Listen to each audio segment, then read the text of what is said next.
Established in 1955, Yamaha Motor Company is one of the most successful commercial companies globally. Headquartered in Shizuoka, Japan, Yamaha's diverse product range is highlighted and pursued by their corporate business strategy, enhancing corporate value and brand strength. Empowered with passion and innovation, Yamaha consistently seek to uphold their global brand strategy through understanding global trends and indicators. Allowing for domestic success within Japan, Yamaha has also seen global industry domination from undivided focus and development of their global research strategy.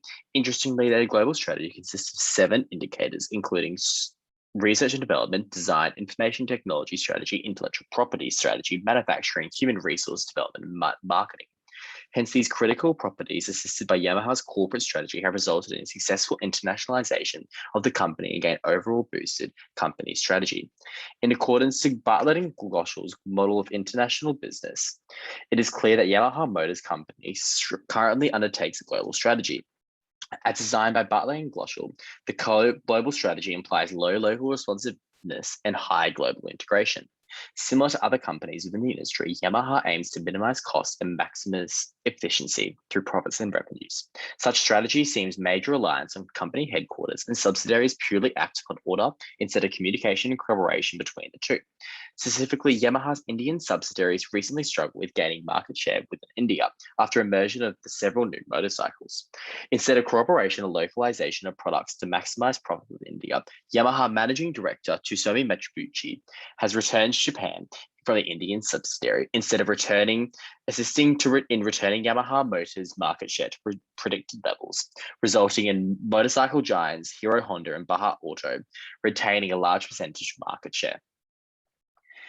In order to maximize company revenue, it is suggested that Yamaha Motors partially divest from their Wave Runner jet ski line. The sales of the jet skis worldwide are dominated by Sea-Doo, consuming over 67.5% market share in 2021, with Sea-Doo inhibiting an 11% increase from the year before. Yamaha only saw a 12.5% market share and was also forced to cancel 15% of its 2021 Wave Runner production, contributed from lack of parts as well as lack of market share. For the Yamaha's Wave Runner line is also a niche market, both geographically, design-wise. Unlike Yamaha, whose cheapest Wave Runner runs at approximately $12,000, Sea-Doo markets its entry-level ski at $5,700, with Kawasaki, the middle range option, at $10,000. Compared to Sea-Doo and Kawasaki, consumers purchasing from the Yamaha Wave Runner line are paying for an arguably more premium product. For the Sea-Doo model is often more reliable and safer, integrated with a brake and reverse system, unlike its other counterparts. Further, jet skis are not a universal for consumers, with only certain climates and locations able to facilitate the use of these watercrafts. Ultimately, with only approximately 60,000 units sold globally in 2017, the market is extremely niche, and although Yamaha has created a top line of Wave Runners, significant levels of localization would be needed to generate greater success for the company. Hence, it's suggested that divesting from this product should occur, and investment into a more scalable industry should occur.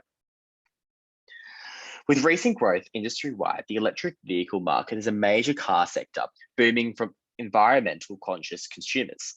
Dominating the Asian market, the industry has seen set growth of 22.6% from $102 billion to $802 billion set by 2027.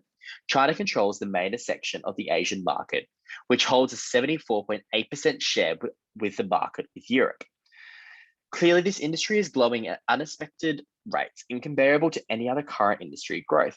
Further, with the United States set to also see growth of 27.5% by 2027, Yamaha should utilize this and make considerable investment, sharing market share with other likes of Honda and Tesla. Currently, Yamaha Motors manufactures both recreational ATVs and golf carts, both of major similarities, although vastly different. Further, currently manufacturing electric motors, Yamaha Motors has the resources and the ability to commence manufacturing of electric cars. Continuing, less product R&D would have to occur as Yamaha have the combination of currently making electric motors and similar vehicles. Further, Yamaha's employees are also both very extremely valuable and manufacture at high standards consistently. Through successful training of employees, Yamaha is ultimately gaining a competitive advantage over competition. High training standards have resulted in continuous financial results year on end, and through current manufacturing of products needed for electric vehicles, a reduction in employee training would need to occur, maintaining imitable returns. With global awareness and growth of climate issues, the benefits for immersion into environmentally friendly alternatives is a clear strategic move for Yamaha Motors, ultimately driving revenue and the emission of greenhouse gases from ICE, internal combustion engine cars, is of main concern and a primary focus for the transition to electric cars. Although not fully carbon friendly, European manufacturers saw 3 times less emissions from carbon into the atmosphere, with over 80% emission reductions saw within Swedish manufacturers. Further, the US Department of Energy depicts that on average, gasoline-powered cars emit 11,345 pounds of carbon annually, whereas all electric cars only emit 3,774 pounds. With a clear sustainability clause, Yamaha Motors is further transitioning to manufacturing products clean and with renewable energy. With additional corporate goals, Yamaha considers the major importance of addressing the key environmental concerns and company-wide recommendations and initiatives have been in place to reduce the environmental stress from its products that the manufacturing plants exhibit. Hence, it is suggested that the Yamaha Motors enter the Indian market as a trial market due to it being vastly fresh industry with limited competitors. Compared to the United States, competitors seen within the Indian market are limited, with likings of Ola Electric, Ather Energy, and even Tesla. The United States sees a much larger list of competitors fighting for market share, resulting in initially challenging entry for market for Yamaha Motors to trial in. Further, according to the CED Center of Energy Finance, the Indian electric market will be worth about $208 billion in 2030, with ambitious targets for the minor market within the current industry.